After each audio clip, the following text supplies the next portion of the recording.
নমস্কার ও শুভ সন্ধ্যা প্রিয় দর্শক।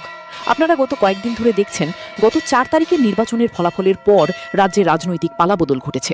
নতুন শাসক দল ক্ষমতায় এসেছে এবং পূর্বতন শাসক দল ক্ষমতাচ্যুত হয়েছে। দীর্ঘদিন ধরেই পূর্বতন শাসক দলের বিরুদ্ধে সবচেয়ে বড় অভিযোগগুলির মধ্যে অন্যতম ছিল তথাকথিত কাটমানি সংস্কৃতি। অভিযোগ ছিল দলের প্রভাবশালী নেতা থেকে শুরু করে তৃণমূল স্তরের কিছু কর্মী পর্যন্ত এই যৌবনতায় জড়িয়ে পড়েছিলেন। সমাজবিজ্ঞানীদের একাংশের মতে বিষয়টি একসময় এমন পর্যায়ে পৌঁছেছিল যে এটি শুধু একটি অনিয়ম নয়, বরং এক ধরনের সামাজিক ব্যাধিতে পরিণত হয়েছিল। আরও উদ্বেগের বিষয়, সাধারণ মানুষের একাংশ ধীরে ধীরে এটিকে স্বাভাবিক ঘটনা হিসেবে মেনে নিতে শুরু করেছিলেন। ফলে নৈতিকতার প্রশ্নটি অনেক ক্ষেত্রেই আড়ালে চলে যায়। রাজনৈতিক পরিবর্তনের পর এখন রাজ্যের বিভিন্ন প্রান্তে সেই সমস্ত মানুষ যারা নিজেদের আর্থিকভাবে ক্ষতিগ্রস্ত বা বঞ্চিত বলে মনে করেছেন তারা সরব হতে শুরু করেছেন।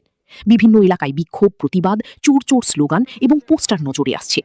বিশেষ করে গ্রাম পঞ্চায়েত এলাকাগুলিতে এই আন্দোলনের প্রভাব বেশি দেখা যাচ্ছে।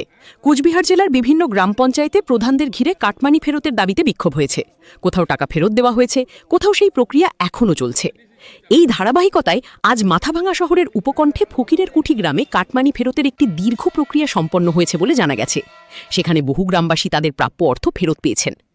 এতদিন পর্যন্ত এই ধরনের ঘটনা মূলত গ্রামাঞ্চলে সীমাবদ্ধ থাকলেও আজ মাথাভাঙা শহরের প্রাণকেন্দ্র সুভাষপল্লী তথা ৮ নম্বর ওয়ার্ডেও একই ধরনের ঘটনার পুনরাবৃত্তি দেখা গেল।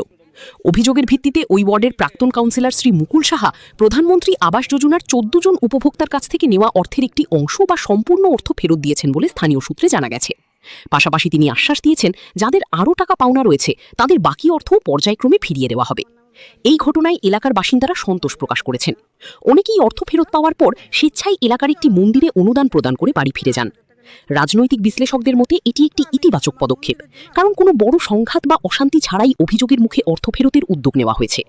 ভবিষ্যতে যাদের বিরুদ্ধে বিভিন্ন সরকারি প্রকল্প বা পরিষেবা প্রদানের ক্ষেত্রে অর্থ নেওয়ার অভিযোগ রয়েছে তারা যদি স্বতঃপ্রণোদিত হয়ে সেই অর্থ ফিরিয়ে দেন তাহলে সমাজে একটি ইতিবাচক বার্তা যাবে এবং নাগরিকদের আস্থাও পুনরুদ্ধার হবে। অভিজ্ঞ মহলের মতে সাময়িক আর্থিক লাভের আশায় অনৈতিক পথে অর্জিত অর্থ কখনো স্থায়ী সমাধান হতে পারে না। এতে যেমন সরকারের ভাবমূর্তি ক্ষতিগ্রস্ত হয়, তেমনি সংশ্লিষ্ট ব্যক্তিদেরও সামাজিক ও রাজনৈতিক মূল্য চোকাতে হয়। তাই স্বচ্ছতা, জবাবদিহি এবং নৈতিকতার চর্চাই একটি সুস্থ ও দায়িত্বশীল নাগরিক সমাজ গঠনের প্রধান ভিত্তি হতে পারে। দেখতে থাকুন মাথাভাঙা নিউজ পোর্টাল। ধন্যবাদ। আমাদের ঘরের ব্যাপারে ১৫,০০০ টাকা নিয়েছিল, তার বাবদে আমি ১০,০০০ টাকা আজকে পেলাম। সুভাষপল্লী উন্নতি করবার জন্য আমি কিছু টাকা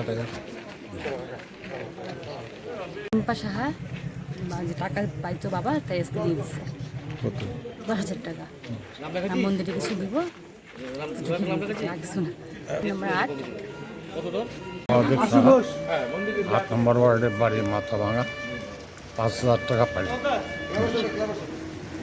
মানে আপনার দাবি সম্পূর্ণ? হ্যাঁ, দাবি শুনি। প্রধানমন্ত্রীর যোজনা টাকার কথা ছিল, তখন ফার্স্ট স্টেপের আমার ছিল ৩,০০,০০০ কত হাজার টাকার পাওয়ার কথা ছিল। তো আমাদের ২৫,০০০ টাকা তো পৌরসভা কেটে রেখেছিল, তো বাদ বাকি টাকাটা পেয়েছিলাম। তো আমাদের ৪০,০০০ টাকা আমার রামসা নিয়েছিল, তো আমাদের ২০,০০০ টাকা আজকে আমাকে দিয়েছে, আর ২০,০০০ টাকা সামনে মাসে ১৫ তারিখে দিবে বলেছে। আর এই টাকাটা ছিল আর কি মরে গেছিলো, এই জন্য এটা গোপনে ছিল, এটা গোপনে ছিল। সাহা, ৮ নম্বর ওয়ার্ডের বাড়ি, প্রাক্তন কমিশনার রামসা আমার কাছ থেকে ঘর বাবদ আমাদের প্রধানমন্ত্রী যোজনার ঘরের যে টাকা, ওই টাকা বাবদ আমার থেকে ৪০,০০০ টাকা নিয়েছিল। আজকে আমাকে ২০,০০০ টাকা দিয়েছে, আর সামনে মাসে ১৫ তারিখে ২০,০০০ টাকা দিবে। আমি স্বেচ্ছায় মন্দির আমি ৫,০০০ টাকা দান করি। সাহা, আমার বাবার নাম সুকুমার সাহা। ওই পৌরসভার সরকারি আবাসনের জন্য বাবার থেকে ২০,০০০ টাকা নেওয়া হয়েছিল। এবার ১২,০০০ টাকা এর আগে ২০১৯-এ লোকসভা ভোটে যখন দিচ্ছে তখন দিয়েছে বাবাকে, আর বাদ বাকি ৮,০০০ টাকা আজকে পেলাম আমি। এবার সুভাষপল্লী মন্দির যেহেতু আমাদেরই পাড়ার মন্দির, এই মন্দিরের উন্নতিকল্পে যতটা আমার সাধ্যমতো আমি দেব।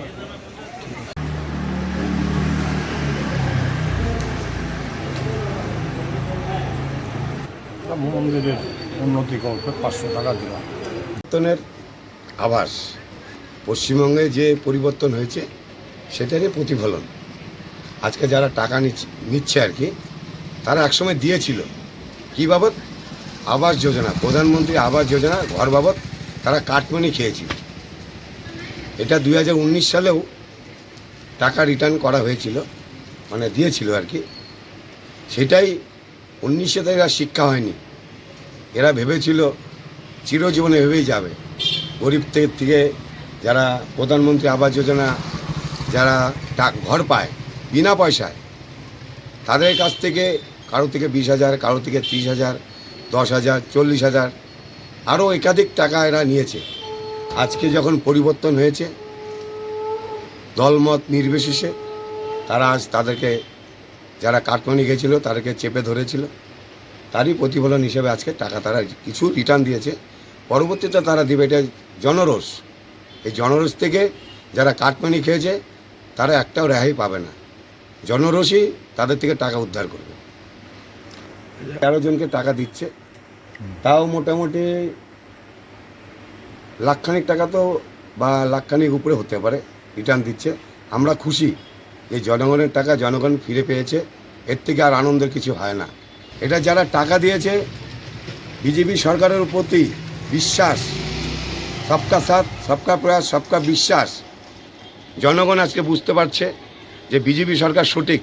প্রত্যেকটা রাজ্যে, যে কটা রাজ্যেতে বিজেপি সরকার আছে, কোনোখানে কাটমানির ব্যাপার নেই, স্বচ্ছভাবে সরকারি প্রকল্প পায়।